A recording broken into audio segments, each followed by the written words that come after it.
श्री शिवाय नमस्तुभ्यम। हर हर महादेव। हरतालिका तीज के अवसर पर गुरुग्राम सेक्टर नंबर 70 में गुरुजी पंडित प्रदीप मिश्रा जी द्वारा हरतालिका तीज शिव महापुराण कथा आज पूर्ण हो चुकी है। आज 7 सितंबर 5वें और अंतिम दिन की हरतालिका तीज शिव महापुराण कथा में गुरुजी ने बहुत सी उपयोगी जानकारी उपाय दिए हैं, साथ ही कुछ रोचक पत्र पढ़े हैं। सभी की जानकारी हम आपको इस छोटे से वीडियो के माध्यम से देने वाले हैं। आज की कथा में गुरुजी ने पार्थिव शिवलिंग का पूर्ण दर्शन करने का एक विशेष तरीका बताया है, जिससे आपकी हर प्रकार की मनोकामना पूरी हो जाती है। साथ ही आज की कथा में गुरुजी ने पार्थिव शिवलिंग के विसर्जन से संबंधित एक विशेष जानकारी दी है। सभी के लिए सुनना बहुत आवश्यक है। शिवलिंग को कहाँ पर रखना चाहिए, कैसे पकड़ना चाहिए, विसर्जन कैसे करना चाहिए, ताकि भोलेनाथ का आपको आशीर्वाद प्राप्त हो, ना कि आपको भोलेनाथ का क्रोध प्राप्त हो। आज 7 सितंबर 5वें और अंतिम दिन की हरतालिका तीज शिव महापुराण कथा में गुरुजी ने कुल 16 उपाय पत्र और उपयोगी जानकारियां दी हैं। सभी की जानकारी हम आपको इस वीडियो के माध्यम से देने वाले हैं। अगर किसी कारणवश आपने आज की कथा नहीं सुन पाई है तो पूरी कथा का रास्ता तो आपको इस छोटे से वीडियो से प्राप्त होने वाला है। बढ़ते हैं आज की कथा की पहली विशेष जानकारी की ओर। कथा शुरू होते ही गुरुजी ने कहा, आज अंतिम दिन की कथा शिव महापुराण कथा पूर्ण हो रही है, पर शिव महापुराण की कथा कभी भी समाप्त नहीं होती है। एक जगह के बाद दूसरी जगह फिर से शुरू हो जाती है। जब से महादेव ने माता पार्वती को अमरनाथ की गुफा में कथा सुनाई है, तब से निरंतर लगातार चल रही है। बढ़ते हैं आज की कथा की दूसरी विशेष जानकारी की ओर। गुरुजी ने कहा, शरीर को धोने के लिए साबुन का उपयोग किया जाता है। मन को साफ करने के लिए भगवान की भक्ति और भजन का प्रयोग किया जाता है। इसके बाद गुरुजी ने कहा, संपूर्ण विश्व की माताओं ने कल हरतालिका तीज का व्रत किया है और भोलेनाथ का पूजन अर्चन किया है। आपने भी कल फुलेरा के दर्शन अवश्य किए होंगे। हमने भी कल आपको 7 फुलेरा के दर्शन करवाए थे, लाइव दर्शन करवाए थे, जो वीडियो में आपने बहुत ही हमें अच्छी अच्छी शुभकामनाएं भी दी हैं। तो आप सभी का दिल से आभार। अभी भी हम आपको वीडियो में पीछे फुलेरा के दर्शन करवा रहे हैं, ताकि आपको आज की कथा का रसतत्व भी प्राप्त हो, साथ ही साथ आप फुलेरा के भी दर्शन करते चलें। बढ़ते हैं आज की कथा की तीसरी विशेष जानकारी की ओर। गुरुजी ने कहा, क्या शरीर से भगवान खुश होते हैं? कोई कहे कि मेरा शरीर बहुत अच्छा है, मेरे से भगवान प्रसन्न हो जाएंगे, ऐसा बिल्कुल भी नहीं है। जिसके हाथ पांव नहीं है, अगर वो भी भगवान को भजता है तो उस पर भगवान प्रसन्न होते हैं। जिसके नेत्र नहीं है, अगर वो भी भगवान का नाम जाप करता है तो उस पर भी भगवान खुश हो जाते हैं। शिव महापुराण की कथा कहती है, शरीर से कभी परमात्मा प्रसन्न नहीं होते हैं, वे तो आपके निर्मल मन से की गई भक्ति से प्रसन्न हो जाते हैं। बढ़ते हैं आज की कथा की चौथी विशेष जानकारी की ओर। गुरुजी ने कहा, महादेव ने माता पार्वती को 5 ऐसे स्थान बताए हैं जिनसे अशांति आपके जीवन में आती है। पहला है संसार, दूसरा है संपत्ति, तीसरा है संबंध, चौथा है स्वास्थ्य, पांचवा है संतान। यह पांचों चीज़ें ऐसी हैं जिनसे आपके जीवन में अशांति आती ही है, यह निश्चितता है। बढ़ते हैं आज की कथा की 5वीं विशेष जानकारी की ओर। गुरुजी ने कहा, भोलेनाथ की शिवलिंग को विसर्जन करने की एक नीति होती है, एक रीति होती है। जब पार्थिव शिवलिंग का हम विसर्जन के लिए पार्थिव शिवलिंग को उठाते हैं, घर से निकलते हैं, तो शिवलिंग आपकी नाभि कोश के ऊपर रहना चाहिए। हमेशा आपको इस बात का ध्यान रखना है। आप अपने सर में रख सकते हैं, अपने हृदय के समीप रख सकते हैं, अर्थात नाभि के नीचे आपको शिवलिंग को नहीं ले जाना चाहिए।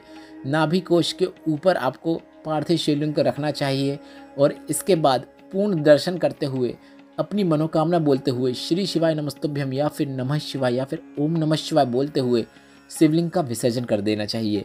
इस प्रकार से आपकी हर प्रकार की मनोकामना निश्चित पूर्ण हो जाती है। बढ़ते हैं आज की कथा की 6वीं विशेष जानकारी की ओर।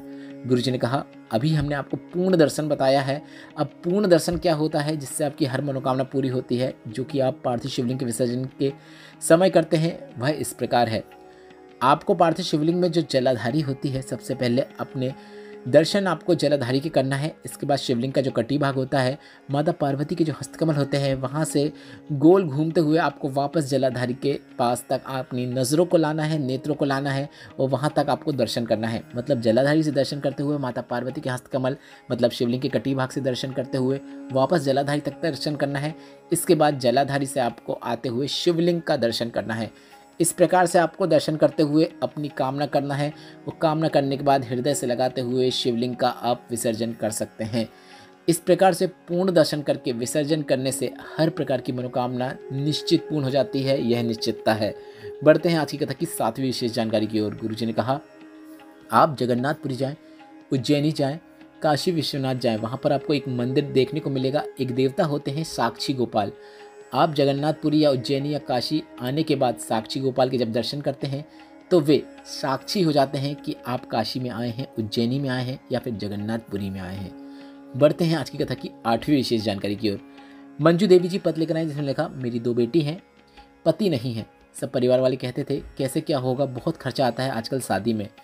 मैंने सिर्फ 1 दिन की कथा पंडाल में सुनी थी और आप कहते हैं हमेशा जो भी कामना करो वह भोलेनाथ 3 माह के अंदर पूरी कर देते हैं। मैंने अपने बच्चों के लिए बाबा से कामना कर ली और आप यह भी कहते हैं कि अपनी संतान को अपनी ना समझते हुए भोलेनाथ की संतान समझो। मैंने भी जब से बच्चियां हुई थी तब से उन्हें भोलेनाथ की ही संतान समझा। दोनों बेटियों को कामना करी कि अच्छा विवाह हो जाए, अच्छे घर की प्राप्ति हो, अच्छे रिश्ते की प्राप्ति हो। और 15 ही दिन हुए थे, दोनों का विवाह पक्का हो गया, दोनों की शादियां हो गई हैं। इतनी जोरदार शादी हुई थी भोलेनाथ की कृपा से कि मैं बखान भी नहीं कर सकती। उसी का आभार व्यक्त करने के लिए यह पत्र लिख रही हूँ। बढ़ते हैं आज की कथा की 9वीं विशेष जानकारी की ओर।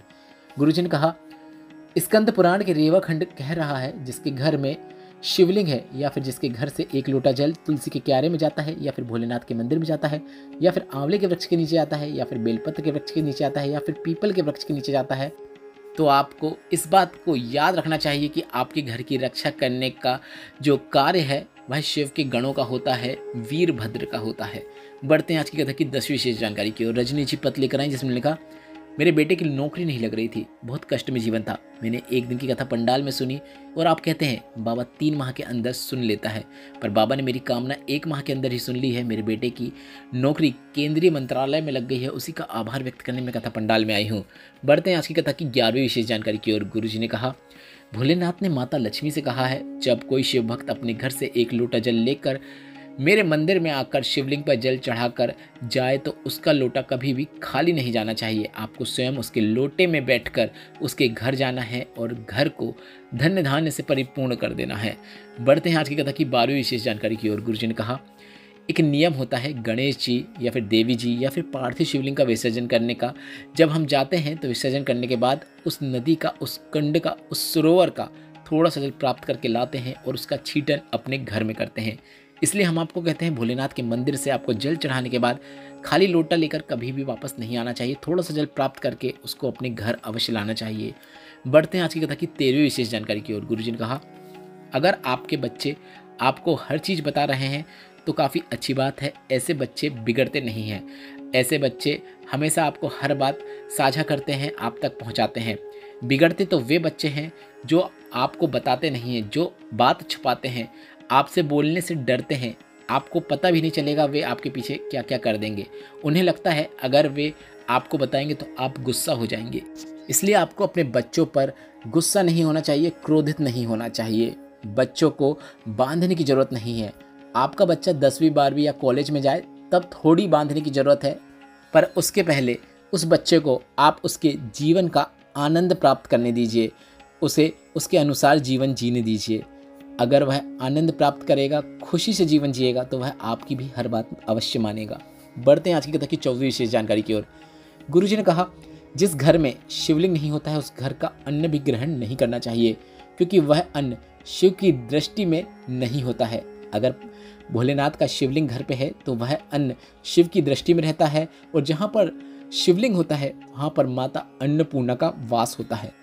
बढ़ते हैं आज की कथा की 15वीं जानकारी की ओर। गुरुजी ने कहा, 16 सोमवार का व्रत का चूरमा का प्रसाद बनता है या फिर भोलेनाथ के पूजन का जो भी प्रसाद होता है उसे रात भर नहीं रखना चाहिए। आप 16 सोमवार की कथा पढ़ेंगे, उसमें आपको स्वयं पढ़ने को मिलेगा। अगर शंकर का प्रसाद, भोलेनाथ का प्रसाद आपको कोई दे रहा है तो आपको बिना सोचे उसे तुरंत पा लेना चाहिए, मतलब खा लेना चाहिए। भोलेनाथ के प्रसाद को रात भर भी नहीं रखा जाता। बढ़ते हैं आज की कथा की 16वीं और अंतिम जानकारी की ओर। गुरुजी पंडित प्रदीप मिश्रा जी की अगली जो कथा है वह आप ना पंडाल पे देख पाएंगे, ना ही टीवी या मोबाइल के द्वारा देख पाएंगे, क्योंकि यह कथा 12 से 18 सितंबर तक सीहोर अग्रवाल धर्मशाला में होगी। 25 वर्षों से यह कथा होती आ रही है। यहाँ पर छोटी सी धर्मशाला है, इसलिए अगर आप चाहें तो वहाँ पर अगर व्यवस्था बन जाए तो वहाँ पर जाके कथा सुन सकते हैं। पर अगली शिव महापुराण कथा जो इसके बाद होगी वह 20 से 24 सितंबर तक श्राद्ध पक्ष में होगी। यह कथा पंडाल में भी होगी, आस्था और यूट्यूब के माध्यम से भी देखी जा सकती है, टीवी और मोबाइल दोनों पर। यह कथा कांटा धमतरी छत्तीसगढ़ में होगी। इसके बाद श्राद्ध पक्ष की दूसरी शिव महापुराण कथा 26 सितंबर से 2 अक्टूबर तक नंदगांव नासिक में होगी।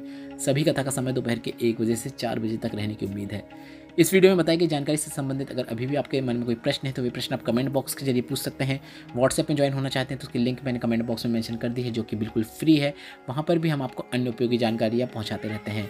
मेरे द्वारा दी गई जानकारी अगर आपको थोड़ी सी भी उपयोगी लगी हो, आज की कथा से आनंद की प्राप्ति हुई हो, तो इस वीडियो को लाइक करके कमेंट बॉक्स में हर हर महादेव अवश्य टाइप कीजिएगा। श्री शिवाय नमस्तुभ्यम। हर हर महादेव।